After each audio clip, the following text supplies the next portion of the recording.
İşte buraya ikaz oldu. Şimdi öyle düşünüyorum ben de.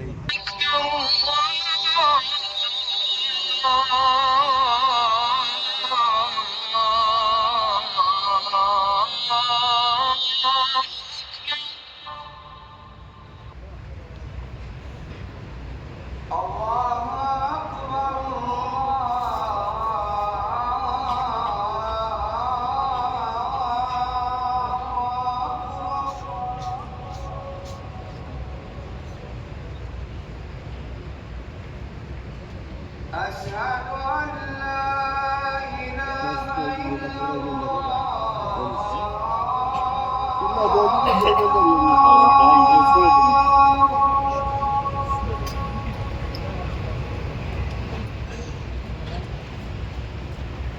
أشهد أن لا إله إلا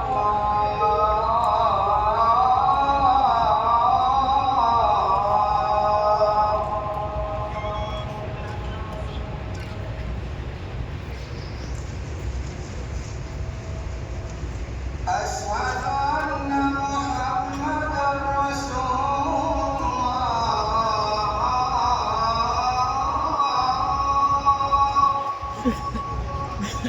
Kramp giriyor ayaklardan ya. Kramp giriyor, kramp. Uçak dikiliyor. أشهد أن محمدا رسول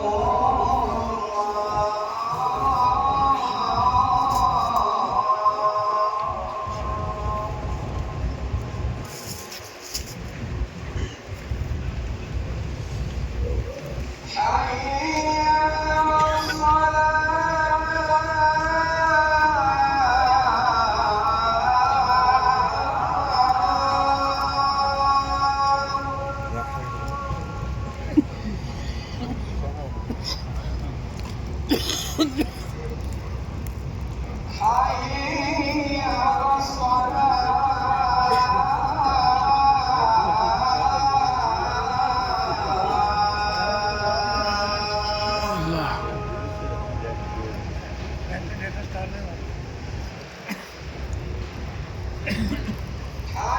حي على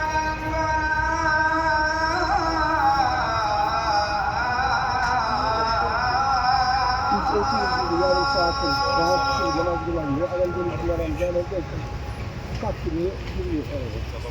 Doğru mu?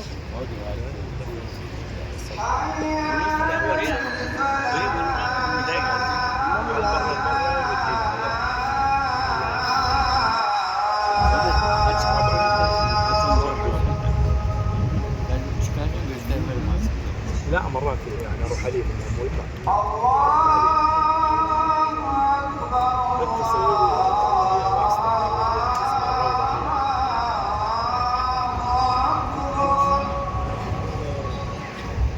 ما لحقت ما لقدر لا